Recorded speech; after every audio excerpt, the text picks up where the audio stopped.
Hello students, welcome to the steno tutorial.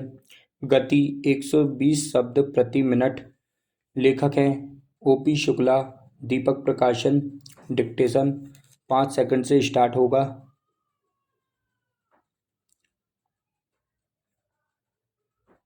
Yes, start. दूसरी बात मैं कृषि वैज्ञानिकों के बारे में कहना चाहता हूँ।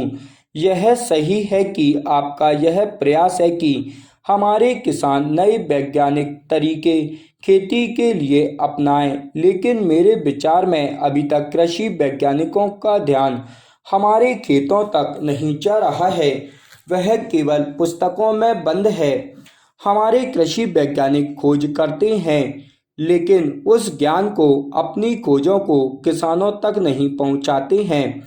इसके लिए कुछ प्रयास किए गए हैं, लेकिन जितना विज्ञान किसानों तक पहुंचाया जाना चाहिए उतना नहीं पहुंचा है।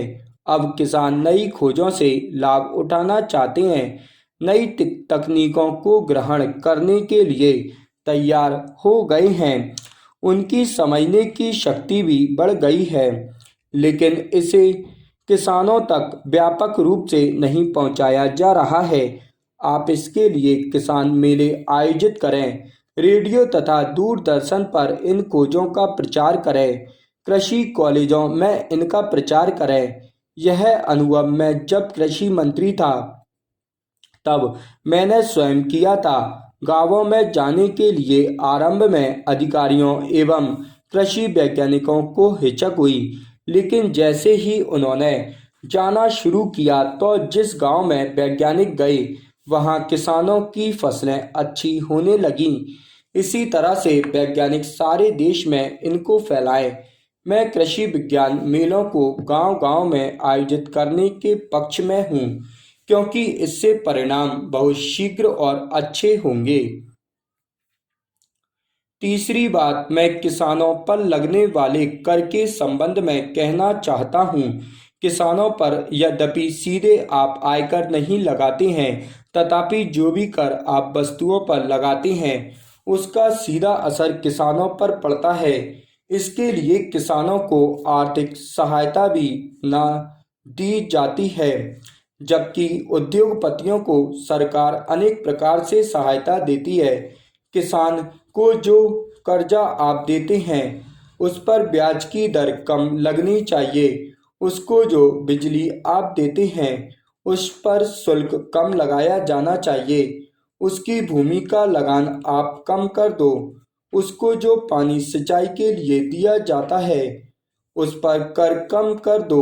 इस तरह से आप किसान की सहायता करेंगे तो वह देश को भरपेट अनाज पैदा करके दे सकेगा। किसान देशभक्त भी है, वह देश की पैदावार को भी बढ़ाता है। वह जवान भी देश की रक्षा के लिए आपको देता है, और देश को ही नहीं विदेशों को भी अनाज देने के लिए अब वह तैयार हो रहा है। इसलिए सरकार का ध्यान किसान पर सबसे ज्यादा पहले जाना चाहिए। मेरा कहना यह है कि किसानों की जो कठिनाइयां हैं, उनकी जो समस्याएं हैं, उनको पक्षपात पूर्ण ढंग से नहीं देखना चाहिए। किसान को सबसे बड़ी शिकायत भी यही है कि उसकी ओर सरकार को जितना ध्यान देना चाहिए उतना वह नहीं दे रही है। किसान का अन्न खाकर सारे देश के लोगों की आंखें खुलती हैं, विदेश के लोगों की भी आंखें खुलती हैं। स्टॉप।